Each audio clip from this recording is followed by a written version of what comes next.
This is my preview of the light heavyweight title fight for the WBA title between Dmitry Bivol and Lyndon Arthur. Um, it'll be on the Ryder season card. It's gonna be a very good fight. It's something that Dmitry Bivol has been waiting for. Said he has to have an opportunity to fight anybody this year. Been waiting so long to have his fight. I think the last time we seen him in the ring was against Gilberto Ramirez. Might have been November of last year on the 5th. But right now, Arthur, he's basically coming in as a former world champion who defeated Anthony Yard in the past, which is notably one of his biggest wins. So he's someone who's capable of fighting on a high level and high level competition. Um, him and Bill will both have a jab that they can use. It's very active throughout the fight. So that will be something that we'll see most common throughout the fight. But it depends on which guy has the best strategy at this point because their styles are similar. Um, I wouldn't say they're powerful guys to where they're just knockout artists or anything like that, but they do have knockout power. Um, but they're gonna basically this is gonna be a toe-to-toe boxing match. I feel like at this time it possibly goes to decision. Bivol does an excellent job consistently jabbing throughout the fight. Um, he doesn't get out of his stance much. He kind of stays mobile as far as moving around. It looks like he's stuck on the line sometimes, but he has great reaction time. So he usually comfortable standing in one spot. He's kind of reactive. He likes to counter a lot off of what a guy does. So usually he'll basically get started off a counter. If you attack him probably with 3 or 4 punches, he'll probably counter you about 10 or 12 punches. Just because he likes to feel like he's in charge as far as what he has going on. He doesn't like to feel uncomfortable. So a guy like Lyndon Arthur, he could definitely make you feel uncomfortable. He's a pest. He does certain things in the ring that you wouldn't expect someone to do as far as a guy who basically boxes at his level. He'll box good for 2 rounds and then he'll take a whole round to just rough you up. So it's a lot of different things that he's done that basically plays in the hands of him getting a victory, especially with the judges. He'll make it seem like he won a round and he didn't win a round. So he's very dangerous when it comes to his game plans and strategies. He jabs a lot and stays active and busy throughout the fight. So that's a way that he knows that he can kind of steal rounds is by being active and letting the judges know he's not taking as much punishment, things like that. But his jab is excellent though. His left hand jab, straight left, strong. Uh, he will throw the hook, check hook from the right side to kind of keep guys balanced. But I think with Bivol staying in the pocket and kind of having that hand speed and that power. And what I do like about Bivol, he doesn't use his power to an advantage. A lot of guys, when they know they're more powerful than guys, they'll use their power to kind of set the tone. But he kind of used that as a last resort, and that's a dangerous fighter. A guy who doesn't rely on the power, he just uses it when he needs to. That means it can sneak up on you and catch you when you're not realizing it. He's probably went 6, 7 rounds without using his full power. You know what I'm saying? So he'll still go through a lot of rounds using the jab while someone else is using the hook. Now, while you're trying to hook and throw power punches with him, he'll consistently damage you with a jab.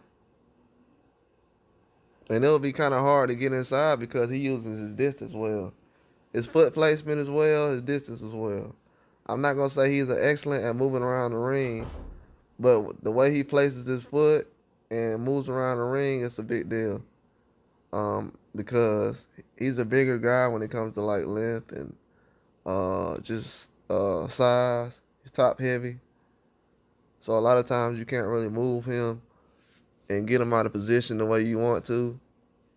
And then when he kind of comes back to certain punches that people throws, he'll come back with a combination, and the combination will be to the body. Then it will go up high. So it's, a lot of times you can't really counter because by the time you're trying to counter, you opening your head up. So you gotta try to get out the way and use your guard, which Arthur is very good at. He's not gonna let Bivol tee off on him without getting off the line. He will get off the line. He will use some head movement, but you can still catch him though because his stamina tends to catch up with him. I feel like Bivol would have him on the ropes and be able to do different things. At this time right now, I wouldn't want to go with a stoppage, but I would go with a 10th round stoppage. I would go with a 10th round stoppage just because I think Bivol would be so hyped as far as the fighting card that he's been on. This fighting card is going to be loaded. A lot of guys are going to be adrenaline rushing. So I would go with a 10th round knockout or stoppage. But at this time right now, I will bet on the decision. Because I don't think Archer will go out there. I think he'll give his best foot forward. If this is his last hoorah as far as giving one of those top tier challenges as far as to opponent, I think it'll be for Bivol right now. He knows Bivol. This is a huge fight for both of these guys, but for Arthur, this is a huge fight. You know what I'm saying? He's big enough to be on the card, but to some fans who don't know him, they would think he's not. So that's where a lot of things like that play into place. But he's definitely someone who will take advantage of certain things going on. But Arthur has to basically go back and forth with Bivol as far as ending exchanges. If he doesn't counter and he lets Bivol kind of get comfortable and move around, Bivol likes to move to his right. So if you can kind of get him moving left, that'll actually help. But if Bivol's moving to his right, he moving to your left, Arthur gonna have to use that straight right. He's good with that straight right though. That straight left and that jab Arthur throws, that could be efficient, but he'll have to be able to exchange with Bivol. Bivol, he'll use his power, but it's the volume he throws at. And a lot of guys don't like to throw with that volume. And they don't like to try to compete with that distance. You know what I'm saying? He doesn't want them to kind of stay open. He likes to close that space in because a lot of times he feels comfortable. He feels comfortable at arm's distance. He don't want to be in close and toe-to-toe. He kind of going to keep you out of there. So I feel like Arthur, he'll have some opportunities to go inside and do different things, but he'll have to try to make a name for himself in that moments. Because that could change the fight, you know what I'm saying? Try to buzz Bivol. He doesn't, you know what I'm saying? He doesn't have a granite chin. I mean, he doesn't have a solid like metal chin. He can get touched, but I'm saying like you have to take some risk. You know what I'm saying? A lot of guys, they're not trying to risk knocking him out. They want to fight from a distance and making a boxing match, but he's not gonna stay comfortable there. He'll try to X you out and in different ways. Now, if you can kind of make him fight off the back foot, that'll work, but you got to keep jabbing. Now, if you're just standing in the same spot and you're not making Bivol bag up, see, Bivol's not comfortable when you're attacking him and you're fighting, but if you don't have that volume of punches that can keep him off balance and that rhythm, change of pace, and tempo, if you're going to fight at his tempo also, it'll have to be a faster fight. I don't think Bivol can fight a high-paced fight like most people would think. I think he's more of a chill pace. He'll like to fight slowly. Kind of like how he did during Canelo's fight. If he was to fight slow like that, that's kind of the pace that he's comfortable at. He can kind of pace himself, his stamina. He's a bigger guy, so I feel like a bigger guy at those level, if you can make them kind of have more action-packed fights, it'll kind of take more of a toll on them. Uh, so that's definitely something Arthur will have to do in this fight with Bivol. Bivol has an uppercut that I feel like he needs to use. Now he can try to just throw straight lefts and the jab and different things like that, and throw the left hook, but I feel like he can definitely use the uppercut. A lot of times he has guys leaning over their foot, off balance, and he's not, their shoulders not really even with their foot, so a lot of times they'll be leaning over a lot, and a lot of times he don't use the uppercut, doesn't use it, and a lot of times he hangs over himself, so he's susceptible to the uppercut, and he doesn't throw the uppercut as much as I would like him to throw it. I feel like if he would have threw the uppercut against Canelo more, he could have got him out of there. But he didn't throw the uppercut. Canelo was throwing the uppercut, and that's what kept him in the fight. But Canelo noticed late in the fight though, oh, this uppercut can work, but I gotta be consistent with it. So I feel like Arthur has to be at that advantage. Because Zurdo, he had a lot of success with what he was doing. It was just he didn't box at that level to where it was a high level to where he was chasing guys down like how he should have. Because Bivol, he wasn't as aggressive in Zurdo's fight, but he was still aggressive. You know what I'm saying? He was aggressive enough to win, but he wasn't just trying to walk him down or anything like that. He was boxing. And that's a lot of things that Bivol's comfortable at. He can brawl too, punch, whatever style you want, but he's comfortable at that low, slow pace, boxing, trading, going back and forth. That sparring pace. You know what I'm saying? If you can get him at a speed that these lightweights fight at, or try to create yourself to get to that pace of fighting, it can get dangerous. A lot of times these days, fighters don't make guys use their stamina. That's why a lot of times, by the time a fighter knocks a guy out, he's not even breathing hard after the fight because the opponent didn't even make him work for the knockout. A lot of times, Bivol, if you try to knock out Bivol or get a decision against him, you got to work for that. He's not gonna give you anything free. And then when you get a few shots on him or punches on him, he's gonna respond back with probably 2 or 3 times what you just thrown. If you threw 5 punches, you're gonna try to throw 10 or 15. So a lot of times you gotta think about that. Bivol, he's a numbers guy, so he has CONTFACEITBOX on his mind, and he has the strategy of the opponent, how the opponent responding to certain things. He'll jab all day.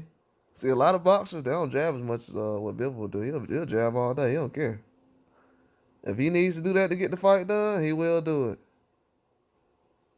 He will jab all day. That's why a lot of people don't realize in these fights, Bivol's he's winning most of these fights by trading with guys and staying consistent with the jab and moving. His movement is next level. That's the thing that's kind of hurting when people don't realize his strengths and what he brings to the table.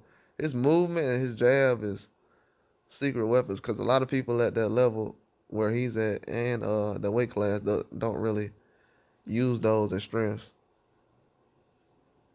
They don't really go back and forth with that, but I feel like it's something that's definitely a big deal. But Archer, he would have to stay consistent. Him and Bivol is similar in a lot of ways I've seen. I feel like Bivol's a more well-rounded fighter with a little more power. But they're definitely at that level to where they can keep a strong boxer off of them. They've done it, shown it plenty of times, where a guy who's stronger or hit a lot more than them, he'll he'll kind of press the gas on what they have going on. So that's definitely something that Bill was mindful of. But if Arthur can go to the body and slow down Bivol, I think he'll have a bigger chance of winning the fight. But if he doesn't slow him down and do certain things to where Bivol can't really move around, Bivol likes to circle guys. He likes to circle. He doesn't like to be on the ropes. If he's on the ropes, that means he's in trouble, or he's very tired, or he has no strategy or plan right now. So that's definitely something that you have to look at as a fan. Because a lot of times Bivol likes to be in the center of the ring. He's all about being comfortable. Uh, that's basically where he's at as far as a fighter standpoint. If you can get him from being comfortable and get him thinking, you'll definitely be in the fight. But if you don't get him out of his comfort zone and you don't mix it up, if you try to have it looking like a sparring match, just back and forth, 1-2s, and just exchange here, counter here. If it ain't rough and action packed, it's gonna fall in the favor of Bivol. And I feel like with that situation, I think it will. Uh, if I had to think right now, you know what I'm saying, I would go with this decision. But it's possibly a knockout. I don't know. Maybe Bivol adrenaline might get in rushing when he gets to the Ryder season, and then Lyndon Arthur, maybe he's a little nervous because this is a big event, or maybe he shows up because it's a big event. I feel like he won't show up because it's a big event, and I feel like Bivol will have an adrenaline rushing because it's a big event that he's probably the biggest he's been a part of, and he'll possibly go for the knockout. So that's something I'm definitely have on my mind at this point right now. Bivol just at a different level right now. If you if you're trying to stop him, the only people that I hear people saying that could possibly even stop Bivol is a guy that's not in his weight class. They Benavidez and Bitterbeef. So other than those guys, it's kind of hard to kind of slow down what Bivol has going on. I know a lot of people have been introduced to him since the Canelo fight, but he's always been on the zone fighting since the zone was first started. So he's definitely someone who's made a name for himself over the years. Definitely the fans should tune in this fight. It's going to be a very good fight. Lyndon Arthur, he's not a bum. He's not a sorry guy.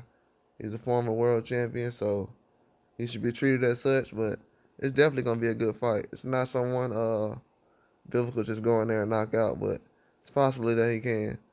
I got possibly 10-round knockout by Bivol, but I can see it going to decision. But that's all I got, though. Like and subscribe.